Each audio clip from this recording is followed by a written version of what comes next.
Now, the next experience of Holy Week was the betrayal. Judas was picked out of all the disciples to come and kiss Jesus, to identify him as the man to be crucified.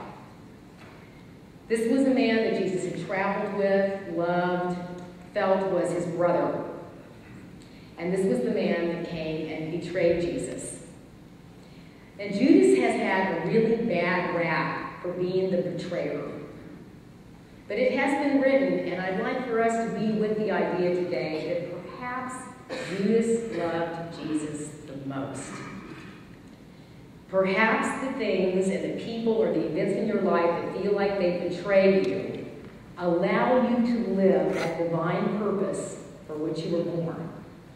Let's take a breath here. Because Jesus could not have gone on to be the greatest spiritual teacher of all time without Judas. That Judas and the experiences that feel like they betray us are our best friends in disguise.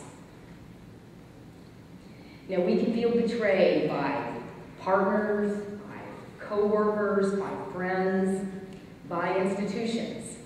And it can be the place where many people get stuck. You know, that's the story we tell over and over and over again. In fact, we feel like that's our purpose, to be resentful and need to make a point about those people that have betrayed us. And we get stuck.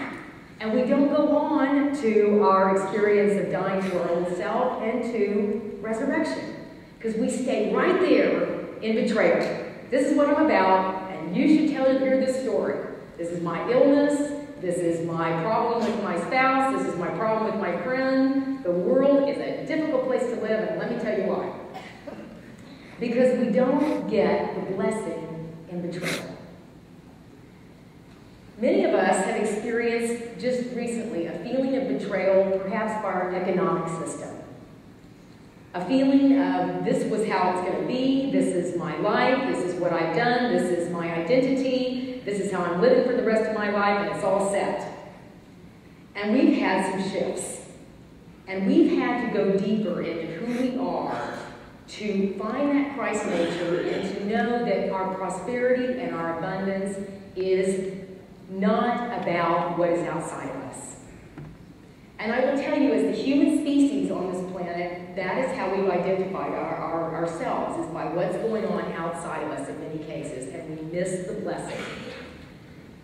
Just an interesting example, I was just on Maui last week. I went to do a wedding. Somebody has to do these things, right? And I was on a whale watch. And I was out on the way during the whale watch, and there were whales jumping, and this naturalist was explaining to us how the whales are in Alaska the half of the year eating, and then they come down to Maui and they're breeding. And many of my friends, some of them, not my Unity friends in Maui, have seen that there's less tourists on Maui because of this shift in our economic world.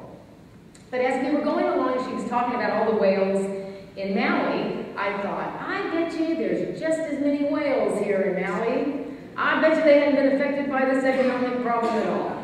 And I was going along with the boat, and about 5 minutes later, this naturalist says, and because of our whales have not been affected by this economic crisis in any means, we have just as many whales here in Maui.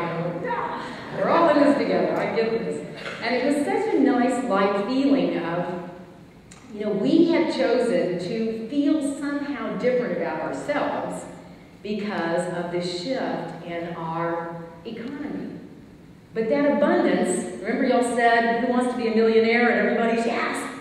Because who wants to know your Christ nature? We are having such an opportunity to go deeper into that creativity, that Christ nature that is absolutely within you and cannot be touched by anything that happens outside of you. I'm just going to give you a quick story. One of my colleagues here, when things started shifting here at the church and some of us decided to take less hours and things were shifting, we came together as a prayer group. And we decided that we were not going to focus on fear. We weren't going to focus on betrayal. We were going to focus on how we could get more creative. And we were going to support each other in that quest. And I hope you all are supporting one another with your friends. Tim Colley, who I know and love, and one of my colleagues here, one of my friends staff. Before Tim ever became part of our As the Bird Sings spiritual boutique, or just the Bird Sings, every time I ran into Tim, he would tell me about his greeting cards, that he had this idea for greeting cards. And I mean, he would go on, and every time I saw him, greeting cards, greeting cards, greeting cards. And at one point, I wasn't even sure what to say to him anymore about these greeting cards, except for just do it, because I knew how excited he was about the greeting cards. So he became part of our spiritual boutique, and I just did downstairs, which was so exciting. And of course, his greeting cards are part of the store downstairs. And so as this shift started happening, Tim said, you know what I'm going to do with my extra time? I'm going to market my greeting cards. I said, good for you, that's perfect. And he started, instead of letting the story be about how things were tough, he started letting the story be about how do I market this thing that is my passion.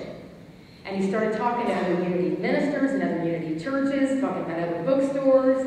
And in the last few months, the cards have been picked up by other Unity bookstores. And just a few weeks ago, we got an email from Tim that the Nelson Atkins Museum is now selling Tim's cards. So, go Tim!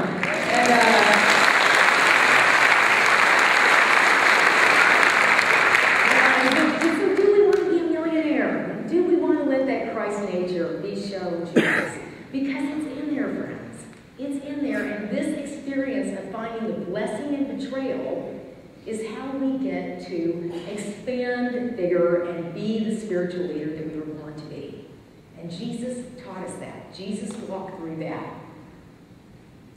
And the next part, after you get the blessing in betrayal, is you get to experience what crucifixion looks like and feels like.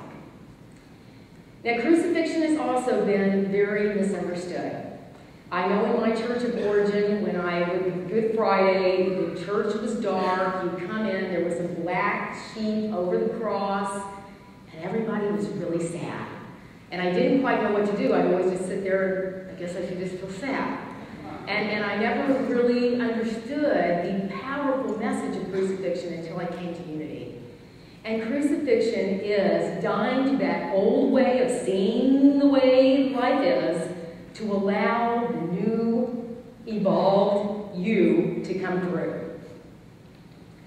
You need friends to share your experiences of crucifixion. Has anyone ever not been betrayed? Has anyone ever felt that they had to die to their old self to find that new self? Has anyone not experienced that? You know, we all have. And so the experience of being able to share those feelings that feel like you don't have any more information, you're dying to that old self to let something new, have to be part of the crucifixion experience.